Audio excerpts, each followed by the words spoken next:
क्रिस्त में मेरे प्यारे भाई और बहनों, आज के मनन चिंतन के लिए हम लेंगे संत यूहन्ना का सुसमाचार अध्याय 15 पद संख्या 26 से अध्याय 16 पद संख्या 4 तक। अगर आपके पास पवित्र बाइबल है तो हम मिलकर इन वचनों को पढ़ें। संत यूहन्ना का सुसमाचार अध्याय 15 पद संख्या 26 से अध्याय 16 पद संख्या 4 तक। जब वह सहायक पिता के यहाँ से आने वाला वह सत्य का आत्मा आएगा, जिसे मैं पिता के यहाँ से तुम लोगों के पास भेजूंगा, तो वह मेरे विषय में साक्ष्य देगा और तुम लोग भी साक्ष्य दोगे, क्योंकि तुम प्रारंभ से मेरे साथ रहे हो। मैंने तुम लोगों से यह इसीलिए कहा है कि तुम विचलित नहीं हो। वे तुम्हें सभागृहों से निकाल देंगे। इतना ही नहीं, वह समय आ रहा है जब तुम्हारी हत्या करने वाला यह समझेगा कि वह ईश्वर की सेवा कर रहा है। वे यह सब इसीलिए करेंगे कि उन्होंने ना तो पिता को पहचाना है और ना मुझको। मैंने तुम लोगों से यह इसीलिए कहा है कि समय आने पर तुम्हें यह स्मरण रहे कि मैंने तुम्हें पहले ही सचेत किया था।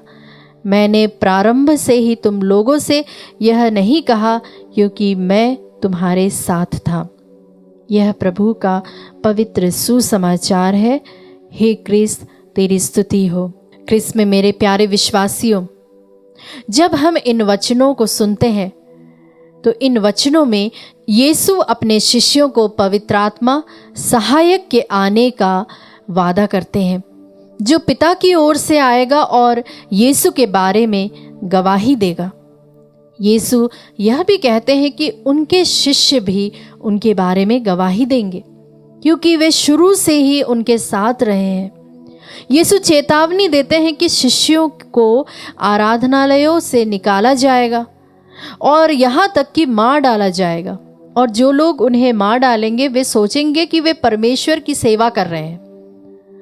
यीशु ये सब इसीलिए बता रहे हैं ताकि जब वह समय आए तो शिष्य याद रखे कि यीशु ने उन्हें पहले ही चेतावनी दी थी।